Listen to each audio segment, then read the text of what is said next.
As Iyanla Van Zant once said, it's important that we share our experiences with other people. Your story will heal you, and your story will heal somebody else.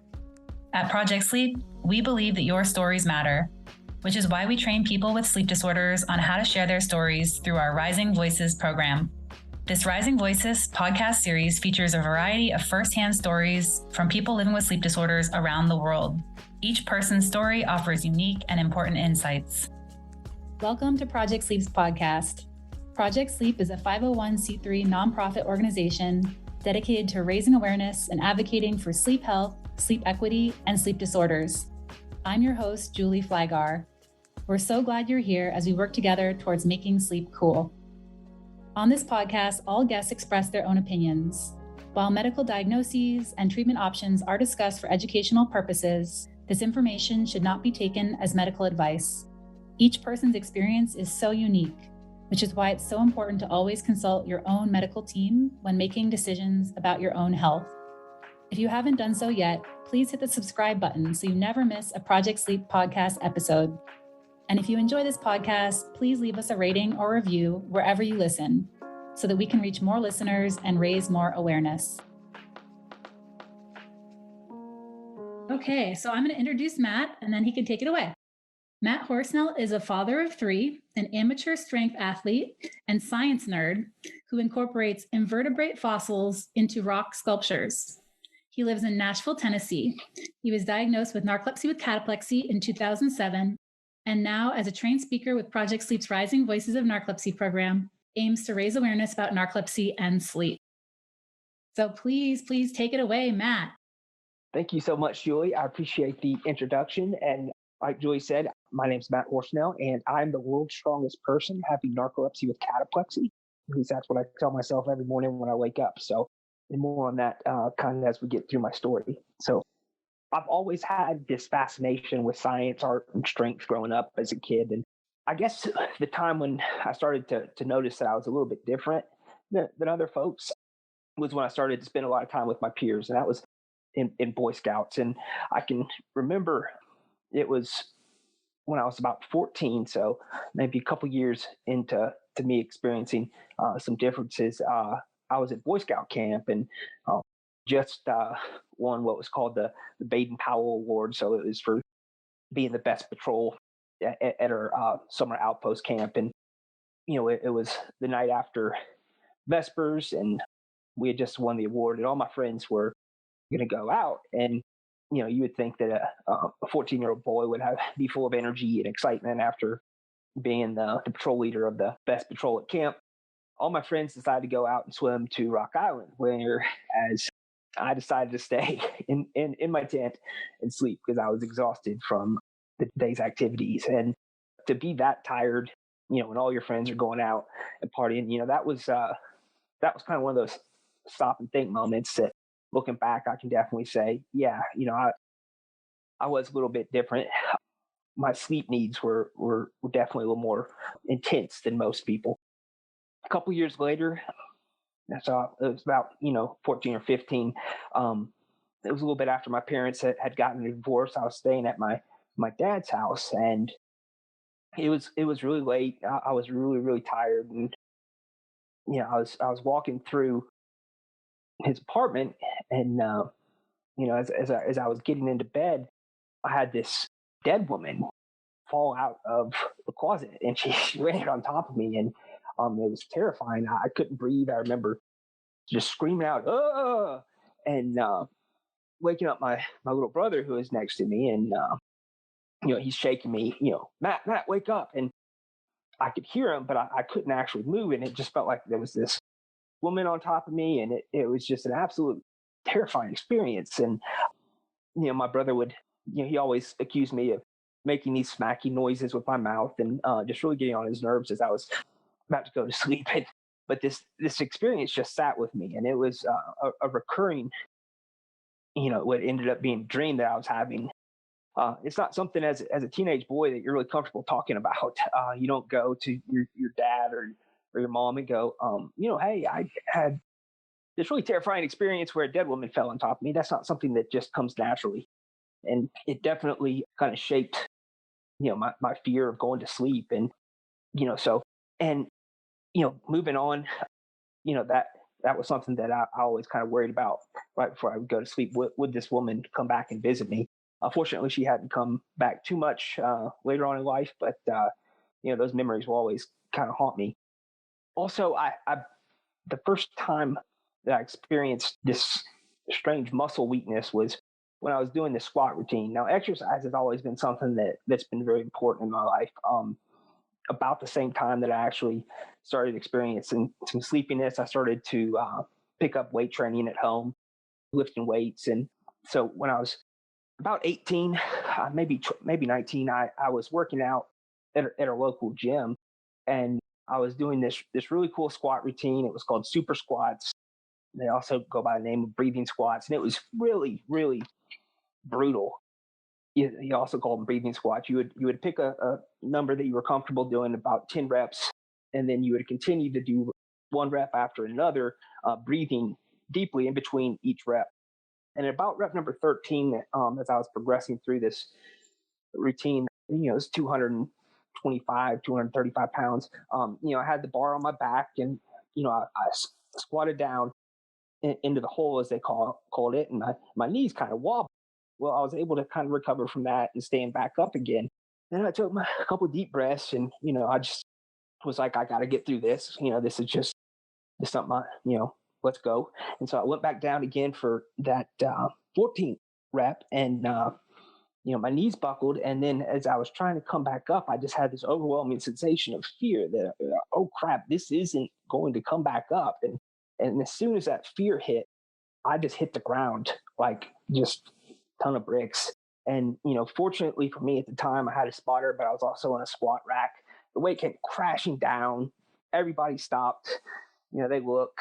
I'm in this puddle of sweat, bruised ego, and just confusion. And I just can't really move. I can kind of see and know what's going on around me. I hear my workout partner, saying, Matt, are you okay? Are you okay? And it felt like, minutes, 5 minutes, but really it was probably closer to 30 seconds. But I kind of came around. I was like, yeah.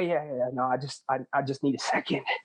And so I kind of sat there, just still kind of trying to wrap my mind around what had happened. And at the time, I really didn't have a way to articulate, truly what had happened. I dismissed it as, a blood sugar incident of just having the most righteous squat set of all time. And, I remember my workout partner, his name was Matt, looking at me and going, I think we're probably done for the day. And all I could say was, yeah, no, let's just go. And so I went ahead and took the walk of shame out of the gym and just packed it up for another day. That's the important thing about making sure that when you're lifting, you always have a good spotter, but you also lift safely. I knew that I was different. And at the age of 17 is when, the first time that I got a diagnosis. And I remember going to my pediatrician, explaining to him a lot of the symptoms. I was sleeping a lot during class at school, sleeping when I got to school, sleeping, taking naps after school. And the doctor was pretty convinced that I was dealing with depression. And I remember his recommendation was for me to take an antidepressant, but also to take some walks and get some exercise. And I remember thinking to myself, well, I am getting exercise. I'm probably getting, more than most of my peers. So, but at the same time, I didn't have the understanding vocabulary, the confidence to really say any different. So I went along with, following doctor's orders. And about age 20, this is when would have been in college.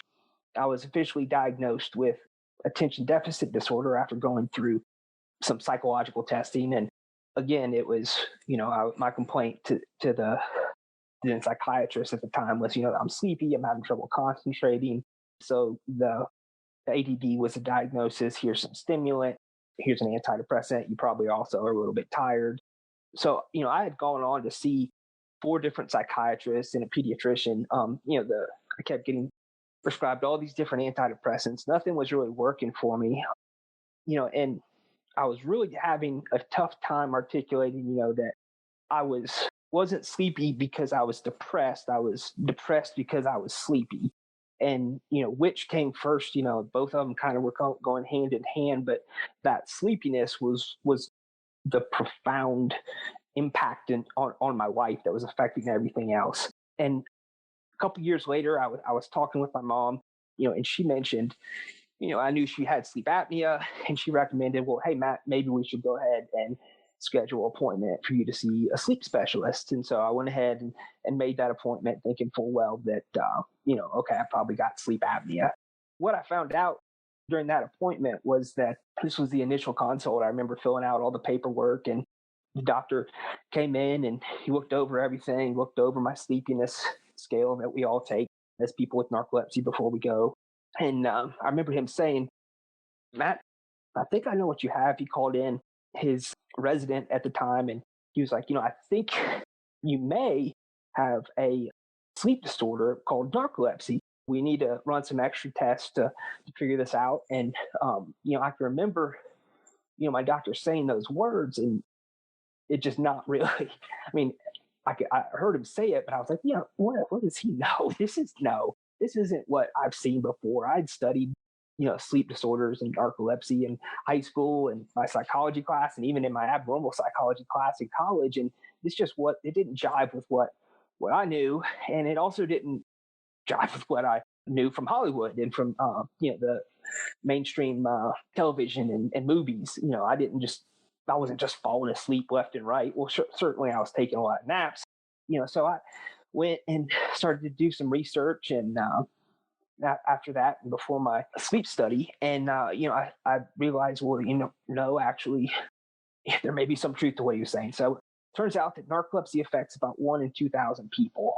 That's about how many people have the condition. That's not how many people have been diagnosed, and more on that later. In order to get a proper diagnosis with narcolepsy, there's a test, but the main symptoms that you experience with narcolepsy are excessive daytime sleepiness, which, I had. That was what I was describing, with Boy Scouts, was that profound daytime sleepiness is what interfered with me during my schoolwork. It's this feeling as if you haven't slept for like 48 to 72 hours. So it's not just your normal, hey, I'm tired because I haven't slept well. This is a very sometimes debilitating, overwhelming feeling that you struggle with that can really affect your quality of life in so many ways. That's one symptom that everybody with narcolepsy experiences. A symptom that only a portion of people with narcolepsy experience, that's cataplexy. And that is an involuntary loss of muscle tone that comes on quite suddenly. Don't really know that it's about to happen. For me, that first time I experienced full body cataplexy episode was when I was in the gym. And that was what had happened when I was squatting. The fear caught up with me. And before I knew it, I was just on the ground. I was still conscious. I was still aware, but I couldn't move. And it can be a very, very, very frightening experience when it happens. It can also happen in partial ways. And so that's where you have a case of slack jaw, maybe some slurred speech, some dropsies with the hand. Those are all some knee buckling that happens quite a bit. So it can happen in partial ways in addition to full body episodes.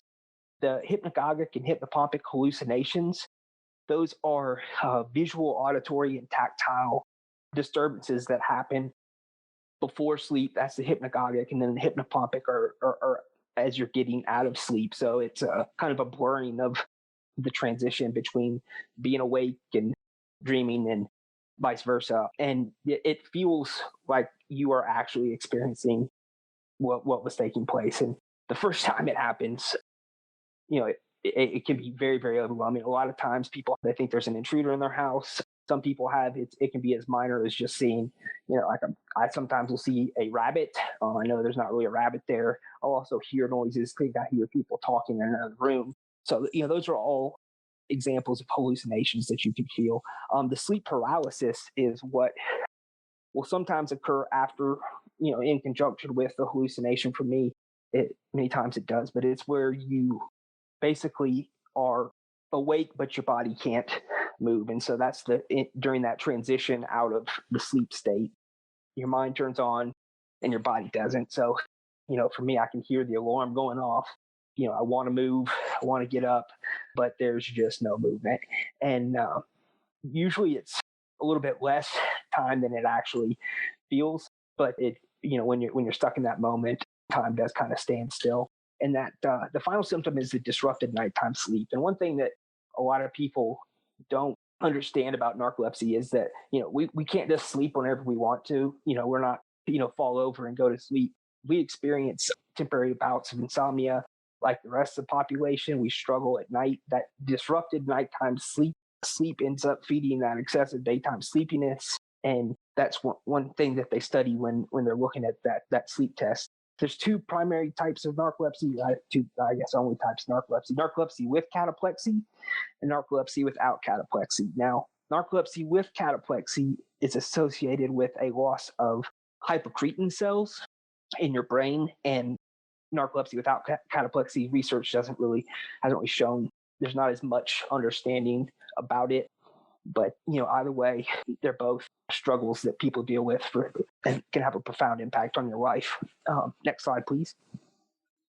And I've kind of alluded to this a little bit. There's a sleep test involved for diagnosis. There's two tests that we work with here in the United States. There's a polysomnography, which is an overnight sleep test. They're looking at a whole lot of different factors. This is a test that's used to identify sleep apnea as well.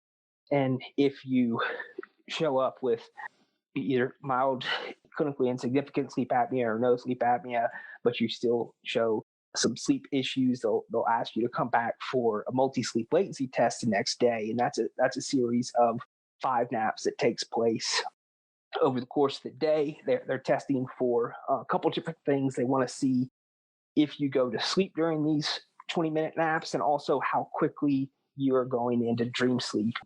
In my test, I went to sleep in all 5 naps, and I went into REM sleep into 3 of those naps. Once within, it was under a minute. I'm not quite sure the exact time, but when the doctor told me I had to take a sleep test, my first thought was, oh, I'm ready for this.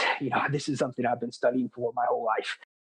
So I guess you could say I aced it, but at the same time, I can still remember. I went, got all these tests. The doctor sat down, he showed me some of the results, and he said he was going to look through that sleep latency test and give me a call just to confirm everything. And yeah, I can remember receiving that call. I was actually at the same gym where my cataplexy episode had taken place, and I was standing there, and I just remember time just stopping, standing still, and hearing the words, Matt, you definitely have narcolepsy with cataplexy. I remember he went on to say a whole bunch of other things, but I just stopped and just, it took me a minute to soak in, what that meant for me as a person. It's something that I've still kind of struggled to wrap my mind around. As far as treatment goes for people with narcolepsy, there is no cure. That's something that we all hope for one day down the road. But for right now, we treat the symptoms, and there's a couple different ways to do that. Wake promoters or stimulants for daytime sleepiness. Those help address, that sense of tired and sense of fatigue. Again, you're taking the medication, but that's not necessarily going to keep you awake. There are some nighttime medications for that helps with the daytime sleepiness and the cataplexy in particular. Those put you into a very deep sleep that allows your body to go into the stage 4 and stage 5 sleep that we are so desperately craving throughout the day. And that alleviates the daytime sleepiness and cataplexy symptoms throughout the day. There's also some antidepressants for cataplexy. Now, when I was going through my journey to diagnosis, I was prescribed a number of different antidepressants, and those masked some of the cataplexy symptoms that I was experiencing.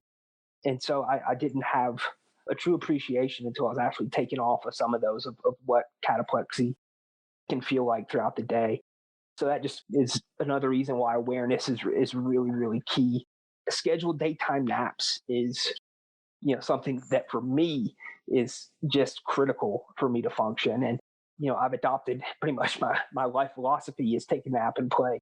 I love to work out, and, I love to take those naps, and it's just part of who I am. And, the other critical thing for me is my support network. My online support network, my counseling, my family, my friends. Those are a big part of my treatment as well. And I can't do without any of these components. It all helps to shape and mold my quality of life. Life with narcolepsy, for me, the biggest challenge but source of greatest joy in my life is parenting with narcolepsy. And I'm blessed to have three wonderful kids, two daughters, Michaela and Rachel. Michaela's 15, Rachel's 13, and then my son, Caden, who's 7. They really just helped me and have helped me get through so much. Sometimes I struggle with a reason to want to get out of bed. So to be the primary care parent for my three rascals is just critical for a motivator for me to get going every day. And I just wanted to know how important they are in my life because without them, I wouldn't be here. So, they're just, they are that special to me. My mental health plays a big factor. The depression, it feeds into everything. And so making sure that not alone in this is key. And part of that for me is my online support groups that I do with Wake Up Narcolepsy. I participate in those on a weekly basis. They form a huge foundation for support for me. I get to see friends and people who fill me up. They're positive people in my life. I've had some really, really challenging experiences, but those friends that I've developed in those support groups, they have really helped shape my mental health. My sleep health is another thing that's really been important for me. I had to go back and get another sleep study done, and this is something that not everybody has to do, but my medication wasn't really that effective. I was having a whole lot of trouble in my personal life. I was really kind of down and depressed, and what we found was that the clinically insignificant sleep apnea that was discovered in my 2007 sleep study when I was 25 had developed into, very significant obstructive sleep apnea by the time this was 7 years later. So I was in my early 30s, and that sleep apnea had contributed to some weight gain. And, I wasn't really at my healthiest. I was still kind of working out at that time. And so it's really, really important. One thing that's been particularly helpful for me in my physical health has been in my mental health has been, my exercise, but also my creative outlet. And that for me is my sculptures that I've created. I create these anthropomorphic, creations. So, creations that, imitate life. And I also am a big advocate. I work with Project Sleep. I've gone to Washington, and I continue to advocate for advances in sleep research and sleep disorder research. And I've also done a little bit of speaking out with No Narcolepsy. Part of my life has been, like I said, I'm the world's strongest person having narcolepsy with cataplexy. And in 2008, so this was about a year after I'd been diagnosed, I had the pleasure of meeting Bill Kazmaier. He's world's strongest man in, I think it's 81, 83, and 84.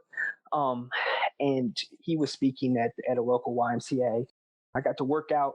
He was showing us some of the equipment that he was promoting. I got to work out alongside him, just listen to him. He pulled a bus in front of the building that we were staying at. And at that point, I decided that, I may have this condition that makes me weak, but that doesn't mean that I can't be strong. And so that's when this whole concept of being the world's strongest person, having narcolepsy or cataplexy was really that's the origin of that story.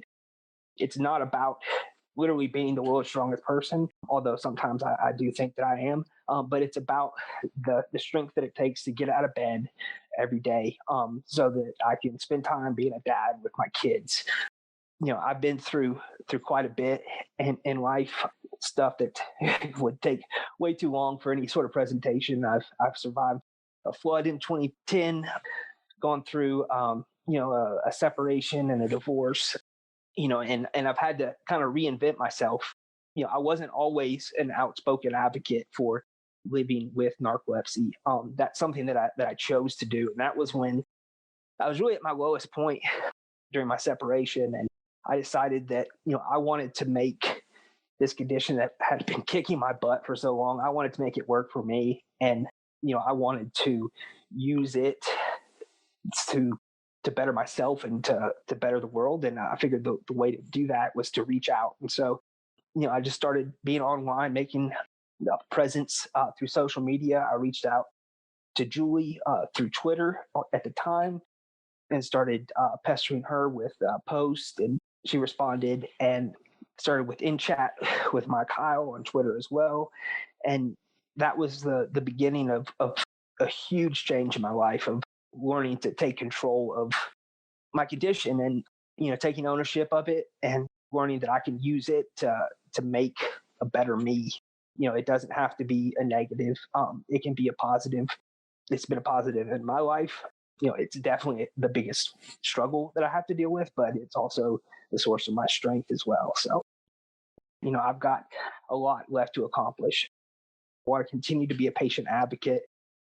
I use my weightlifting as a way to connect with other people and to be an advocate kind of on a grassroots one-on-one approach. You can make a difference in the world just by connecting with one person at a time.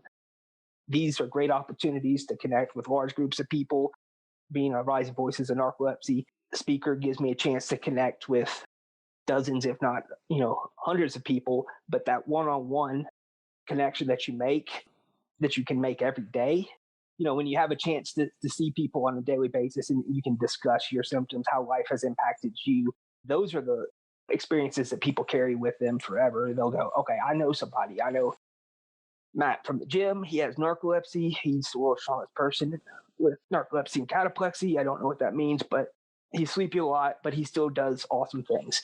And Project Sleep volunteer, I want to continue to do that to raise money, resources, and continue to be an advocate in the legislative world as well. So that's what I've got in store for my future. And the big reason that we're doing this with Rising Voices is that the average time between symptoms and diagnosis is 8 to 15 years. And so that's kind of right with how long it took for me. I was about 12, 13 years between my symptom onset and diagnosis, and that's just way too long. If we can reduce that time, and the goal of Project Sleep, it's ambitious, is to reduce it down to 2 years. But every year that we take on, every year we get closer to that goal is more time that somebody has to process life and to live life to their best possible life that they can. Treatments are available, knowing that they're not alone, and that there's a supportive environment.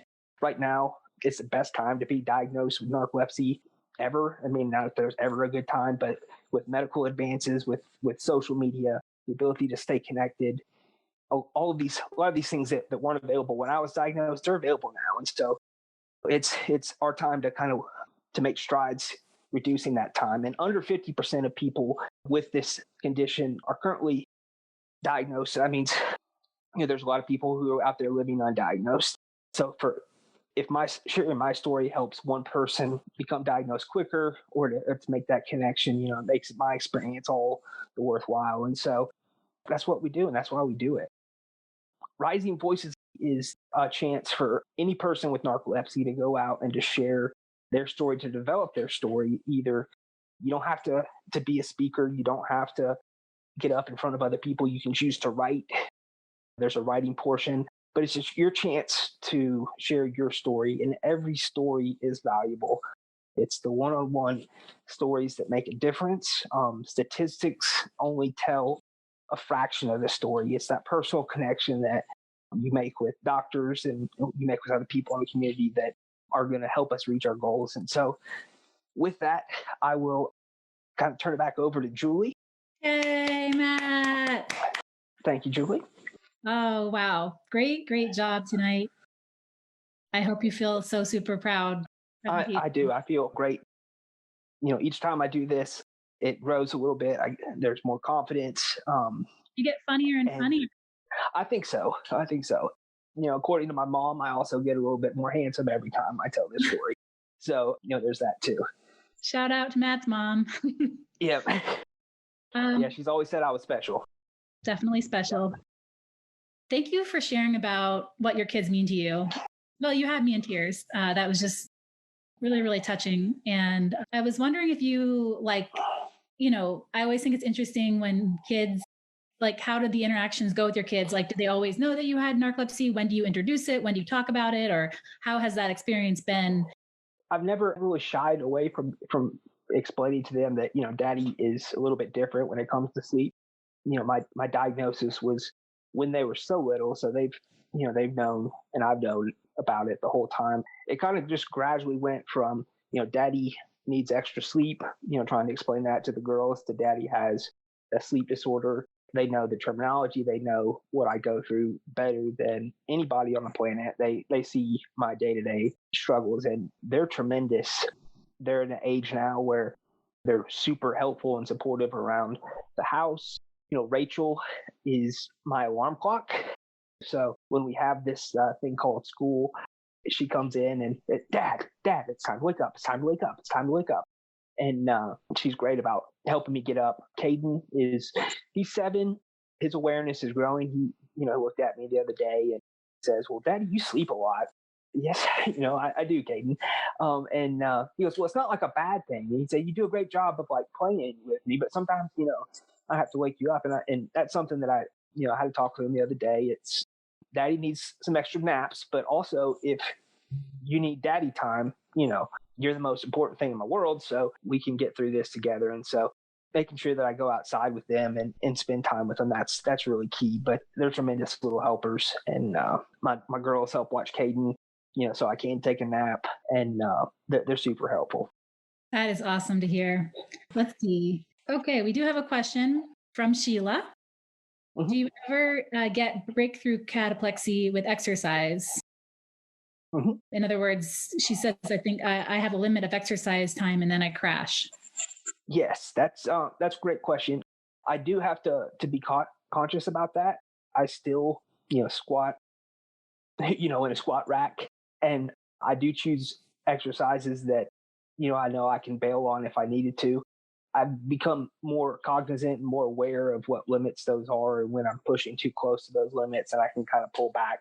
I try to schedule my workouts during the time when I have the most spoons left, if you follow spoon theory, so that I can get my workouts in.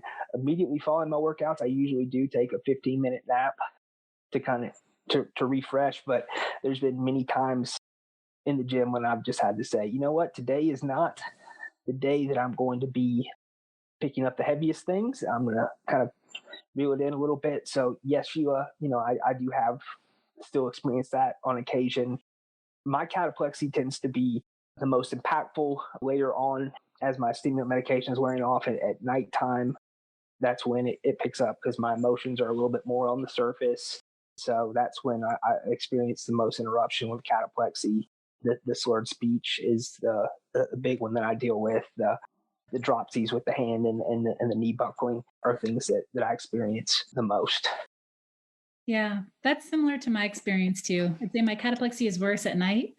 So I usually work out late at night, late. But yeah, great description, Matt.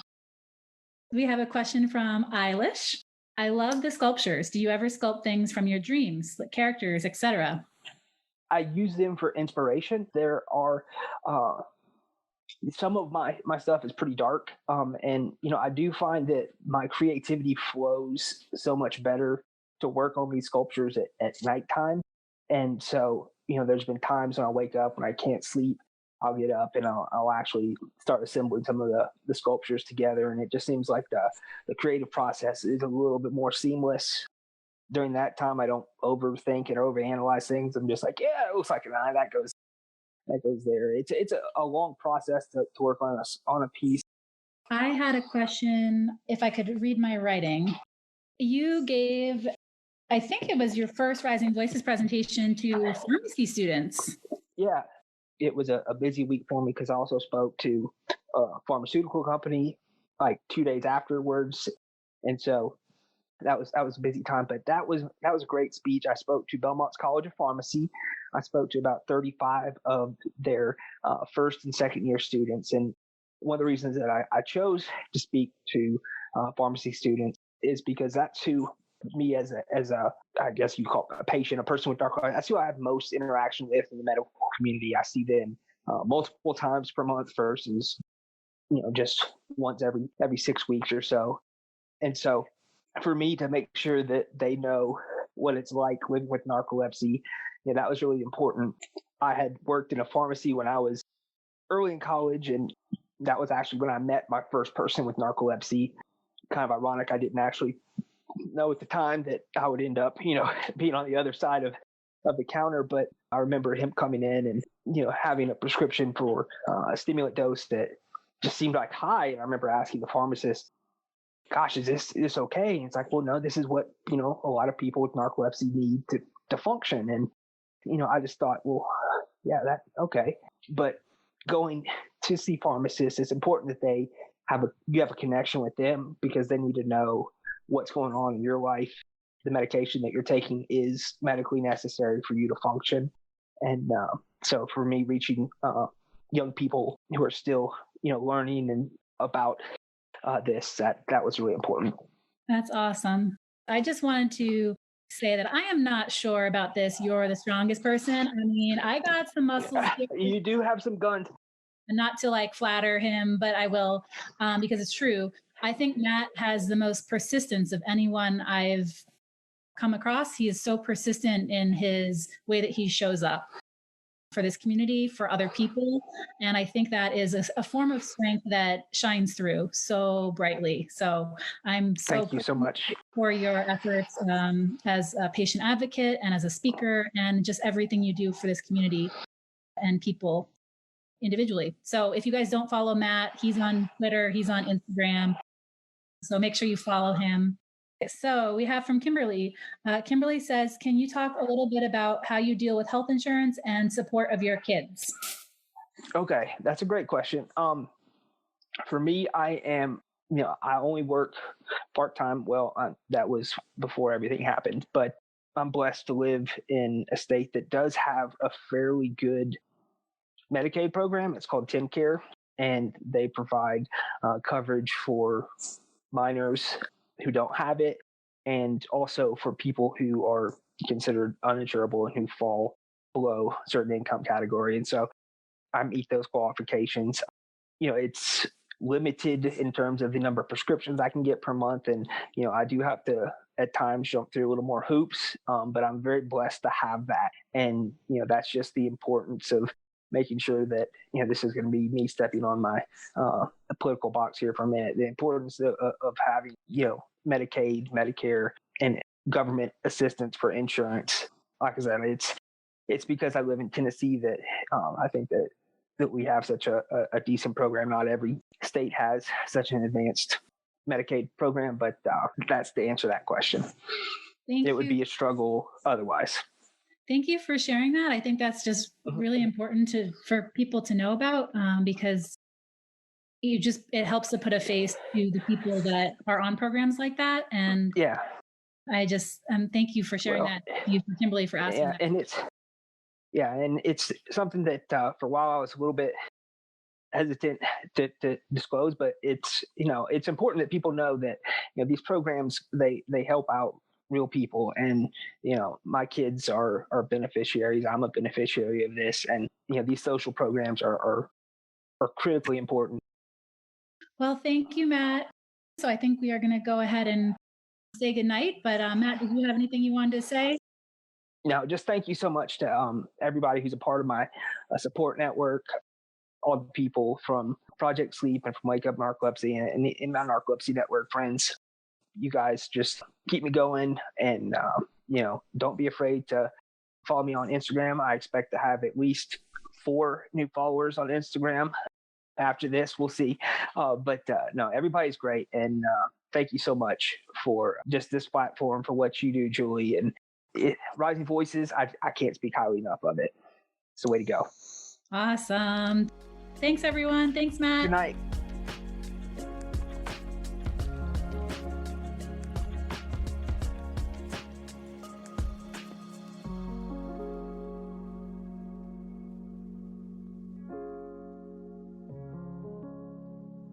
The Project Sleep podcast is produced by Carver Sound Productions. For more information on podcast production services, visit carversoundproductions.com.